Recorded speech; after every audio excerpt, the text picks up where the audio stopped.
India versus England fourth test గురించి అయితే మనం ఇవాళ ఈ వీడియోలో మాట్లాడుకుందాం భయ్య. ఎందుకంటే ఫస్ట్ డే అయిపోయింది, సెకండ్ డే అయిపోయింది. మరి ఫస్ట్ డే సెకండ్ డే అయిపోయేసరికి ఇండియా ఫస్ట్ ఇన్నింగ్ స్కోర్ ఎంత అండ్ ఇంగ్లాండ్ స్కోర్ ఎంత దాని గురించి మాట్లాడదాం. అండ్ ఈ వీడియోలో హైలైట్ మాత్రం రిషబ్ పంత్ భయ్య. రిషబ్ పంత్ గురించి మనం ఈ ఈ మ్యాచ్ లో ఆడిన విధానం చూస్తే నిజంగా మన లైఫ్ లో కూడా మనం నేర్చుకునేవి చాలా ఉంటాయి. నిజంగా రిషబ్ పంత్ గురించి అయితే చాలా మాట్లాడేద్దాం. అండ్ ఇంకా చాలా ఉంది మాట్లాడేది. మరి ఇంకెంతో కలిసాం భయ్య, లెట్స్ గో.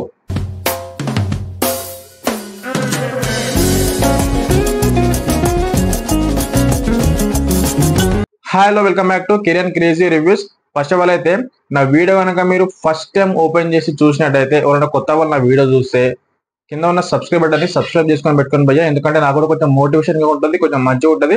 మంచి అప్డేట్స్ అయితే ఖచ్చితంగా క్రికెట్ అండ్ కబడ్డీ గురించి మీ ముందుకు నేను తీసుకొస్తా. ఓకేనా? సబ్స్క్రైబ్ చేసుకున్నారు కదా? ఓకే. అండ్ ఇప్పుడు India versus England fourth test. ఈ 3 టెస్టులు ఏం జరిగింది భయ్య అంటే ఒక్కసారి మనం రీక్యాప్ చేసుకుందాం. 3 టెస్టులలో ఇంగ్లాండ్ 2 గెలిచింది అండ్ ఇండియా 1 గెలిచింది. అంటే ఇంగ్లాండ్ 1 లీడ్ తో ఉంది కాబట్టి ఈ ఫోర్త్ టెస్ట్ ఖచ్చితంగా ఇండియా అయితే ఈక్వల్ చేయడానికి చూస్తుంది, 2-2 చేయడానికి అయితే చూస్తుంది. ఖచ్చితంగా ఇండియా గెలవాలని చెప్పేసి నేత అనుకుంటున్నా. అండ్ ఇప్పుడు ఇండియా ఫస్ట్ ఇన్నింగ్ స్కోర్ ఎంత? 358 రన్స్ చేసింది భయ్య. 358 రన్స్ కి ఆల్అౌట్ అయింది. అండ్ దాంట్లో బెస్ట్ పర్ఫార్మెన్స్ ఎవరెవరైతే ఇచ్చారంటే సాయి సుదర్శన్ హాఫ్ సెంచరీ చేసిండు, ఎస్ఎస్ జైస్వాల్ హాఫ్ సెంచరీ చేసిండు. అండ్ దాని తర్వాత రిషబ్ పంత్ హాఫ్ సెంచరీ చేసిండు. ఈ రిషబ్ పంత్ హాఫ్ సెంచరీ చేసిండు కదా, ఈ హాఫ్ సెంచరీ చేసిన ప్రాసెస్ లో చాలా జరిగింది భయ్య. రిషబ్ పంత్ గురించి కొద్దిసేపు ఆగి మాట్లాడదాం. అండ్ ఇప్పుడు మరి ఈ 358 రన్స్ ఇండియా వాళ్ళు చేశారు కదా, మరి దాంట్లో ఇంగ్లాండ్ వాళ్ళు బెస్ట్ బౌలింగ్ హోల్డ్ చేశారు, మంచి వికెట్ లో తీసారు అంటే జోఫ్రా ఆర్చర్ 3 వికెట్స్ చేసిండు. అండ్ బెన్ స్టోక్స్ నిజంగా 5 వికెట్స్ భయ్య. 5 వికెట్స్ అంటే అది మామూలు విషయం కాదు. 5 వికెట్స్ బెన్ స్టోక్స్ నిజంగా captain lead from the front. Captain నిజంగా చాలా మంచి ప్లాన్స్ చేస్తున్నాడు, చాలా మంచి ఫీల్డింగ్ పెడుతున్నాడు, చాలా మంచి బౌలింగ్ చేస్తున్నాడు. ఫీల్డర్స్ అండ్ రిమైనింగ్ టీమ్ ని మొత్తం నిజంగా మంచి అప్రిషియేషన్ చేస్తున్నాడు, మంచి సపోర్ట్ చేసి మంచి బౌలింగ్ తీస్తున్నాడు. అందుకే వాళ్ళు ఈ విధంగా ఆడుతున్నారు ఇంగ్లాండ్ వాళ్ళు. అండ్ ఇండియా కూడా అంతకు మించి మంచి ప్లానింగ్ చేస్తున్నాడు. శుభ్మన్ గిల్ ఇంకా ఇంకా ఇంకా నేర్చుకుంటూనే ఉన్నాడు, ఇంకా నేర్చుకోవాలి. ఎందుకంటే శుభ్మన్ గిల్ ఇంకా చాలా లైఫ్ ఉన్నది భయ్య.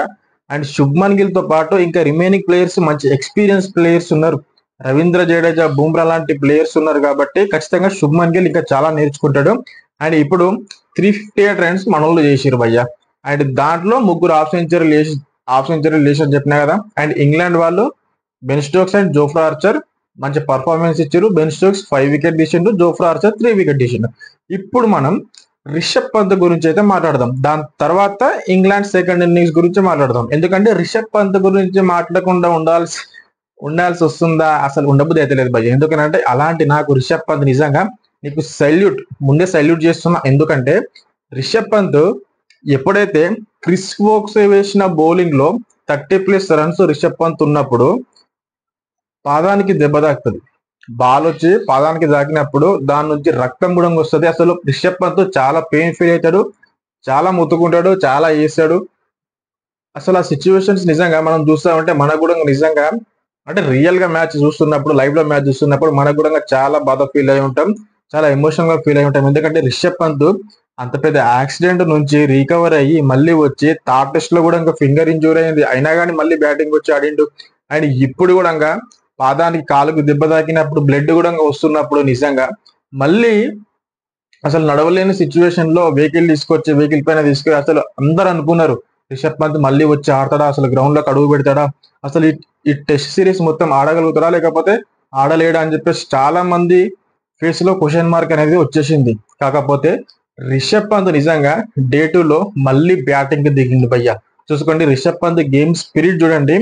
మళ్ళీ బ్యాటింగ్ కి దిగి హాఫ్ సెంచరీ. ఎప్పుడైతే టీమిండియాకి ఖచ్చితంగా రిషబ్ పంత్ బ్యాటింగ్ అవసరమో ఆ సిచ్యువేషన్ లో మళ్ళీ రిషబ్ పంత్ తనకి ఎన్ని దెబ్బలు కానీ ఎన్ని గాయాలు కానీ ఏదైనా సరే నేను ఖచ్చితంగా నా ఇండియాకి నేను ఆడతా, నా గేమ్ స్పిరిట్ ఇది, ఆ గేమ్ పైన ఇష్టం అలాంటిది, ఆ ప్రేమ అలాంటిది, ఆ లవ్ అలాంటిది, ఆ గేమ్ స్పిరిట్ అలాంటిది రిషబ్ పంత్ ఉన్నది. నిజంగా మనలో కూడా ప్రతి ఒక్కరికి అదే ఉండాలి. దీని నుంచి మనం నేర్చుకునేది ఒకటి ఏంటంటే రిషబ్ పంత్ ఆడిన ఆట నుంచి మనం ఏం నేర్చుకోవాలంటే మన లైఫ్ లో కూడా చాలా ఫెయిలియర్స్ వస్తాయి, ఎవరెవరో ఏదో అంటారు, ఎవరెవరో అవమానిస్తారు. మనం సాధించే లక్ష్యంలో వెళ్తున్నప్పుడు ఇలాంటి అడ్డంకులు ఎన్నో వస్తాయి. కానీ మనం ఏమనుకుంటామంటే అరే ఇది జరిగింది, దీని వల్లనే ఇప్పుడు నేను ఇట్లున్నా, ఇది జరిగింది కాబట్టి నేను చేయలేకపోయినా అని చెప్పేసి చాలా మంది మనం ఫీల్ అవుతూ ఉంటాం. అది కాదు, ఏదో ఒక రీజన్ పెట్టుకొని మనం చేస్తే మనం అక్కడనే ఉండిపోతాం, మనం అసలు ముందుకు వెళ్ళలేం. ఎవ్వడేమన్నా అనుకొని ఎవ్వడేమన్నా రాని ఎవ్వడు మనకు అడ్డం వచ్చినా సరే మనం సాధించే లక్ష్యం వైపు మనం వెళ్తూనే ఉండాలా. ఏదో ఒక రోజు ఖచ్చితంగా సక్సెస్ అవుతాం. నిజంగా రిషబ్ పంత్ గ్రౌండ్ లోకి అడుగు పెడుతున్నప్పుడు ఇంగ్లాండ్ క్రౌడ్ కూడా లేచి చప్పర్లు కొడుతారు భయ్య. చప్పర్లు కాదు, నిజంగా real fan Rishabh Pant fans అయితే కళ్ళలో నుంచి వాటర్ కూడా వస్తాయి. అలాంటి సిచ్యువేషన్ అది. ఎందుకంటే అసలు నడవలేకపోతున్నా కానీ కుంటుకుంటా మరి గ్రౌండ్ లోకి వచ్చిండు. దాని తర్వాత హాఫ్ సెంచరీ కూడా పూర్తి చేసుకుంటూ తర్వాత వచ్చిన 6 కొట్టిండు చూడు, జబర్దస్త్ 6 అది. ప్రతి ఒక్కరు కూడా అప్రిషియేషన్ చేయాల్సిందే రిషబ్ పంత్ ని. అండ్ ఇండియన్ ఫ్యాన్స్ ఖచ్చితంగా రిషబ్ పంత్ కోసం అయితే ఈ వీడియోని లైక్ చేయండి. రిషబ్ పంత్ నిజంగా ఏమైనా గేమ్ స్పిరిటా, ఏమైనా కాంపిటేటివ్ ప్లేయరా, నిజంగా నాకు అర్థం కాదు కానీ పిచ్చి లేపిండి భయ్య. అలాంటి గేమ్ స్పిరిట్ కానీ ఖచ్చితంగా మనలో కూడా ఉండాలి. ఏదైనా లక్ష్యం పెట్టుకున్నప్పుడు ఆ లక్ష్య సాధనలో ఖచ్చితంగా మనకు ఎలాంటి ఒడిదుడుకులు వచ్చినా, ఎలాంటి ప్రాబ్లమ్స్ వచ్చినా అవన్నీ తీసి పక్కన పెట్టేసేయాలి. రీజన్స్ మనం చెప్పుకోవద్దు, వాడి వల్ల ఇట్లయింది, వీడి వల్ల ఇట్లయింది, ఇదంతా మనకు అవసరం లేదు. మనం మన కష్టం, మన శ్రమ, మన హార్డ్ వర్క్, ఇది మాత్రమే మనల్ని ముందుకు తీసుకెళ్తుంది. ఇది రిషబ్ పంత్ నుంచి మనం నేర్చుకోవాల్సింది.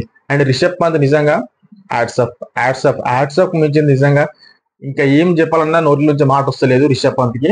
అలాంటి నాకు రెండు బెస్ట్ నాకు నిజంగా రిషబ్ పంత్ కూడా లైఫ్ లో అస్సలు మర్చిపోడు ఈ నాకు, అంత మంచి పర్ఫార్మెన్స్. అండ్ ఇది రిషబ్ పంత్ గురించి. అండ్ నెక్స్ట్ ఇప్పుడు 358 రన్స్ ఇండియా వాళ్ళు చేశారు కాబట్టి సెకండ్ ఇన్నింగ్స్ అండ్ ఇంగ్లాండ్ వాళ్ళు ఫస్ట్ బ్యాటింగ్ వచ్చారు భయ్య. అప్పుడు బెండకెట్ గానీ జాగ్రాలి గానీ నిజంగా ఏమైనా పర్ఫార్మెన్స్.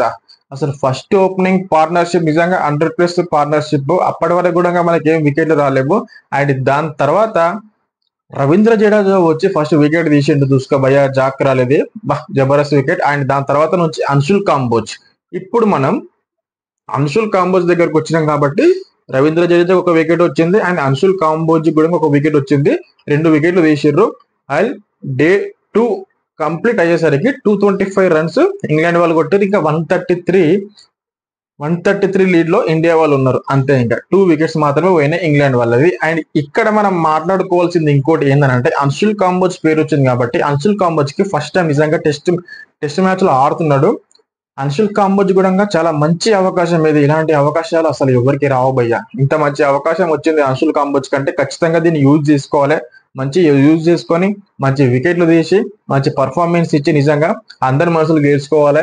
మళ్ళీ ఇలాంటి అవకాశాలు రావాలి అని చెప్పేసి నేనైతే కోరుకుంటున్నాం. మరి మీరేమనుకుంటున్నారో కింద కామెంట్ చేయండి.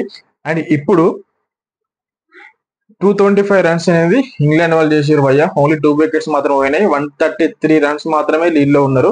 అండ్ ఇప్పుడు మీకు ఏమనిపిస్తుంది, మరి ఇంగ్లాండ్ కి ఎక్కువ గెలిచే ఛాన్స్ ఉందా, లేకపోతే ఇండియాకి గెలిచే ఛాన్స్ ఎక్కువ ఉందా, లేకపోతే ఇంకా డే 2నే కంప్లీట్ అయింది కదా, డే 3 ఉంది, డే 4 ఉంది, డే 5 ఉంది అని అనుకుంటారా? ఏమనుకుంటారో కింద కామెంట్ అయితే చేయండి.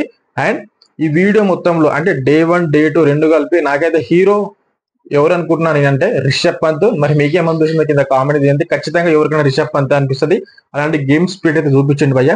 అండ్ ఇవాళ డే 3 ఇవాళ ఏం జరుగుతుందో మనం నెక్స్ట్ రేపటి వీడియోలో తెలుసుకుందాం. ఖచ్చితంగా ప్రతి ఒక్కరు ఫాలో అయ్యి ఉంచండి. ఖచ్చితంగా ప్రతి ఒక్క అప్డేట్ అయితే మీకోసం తీసుకొస్తాం. And thank you everyone.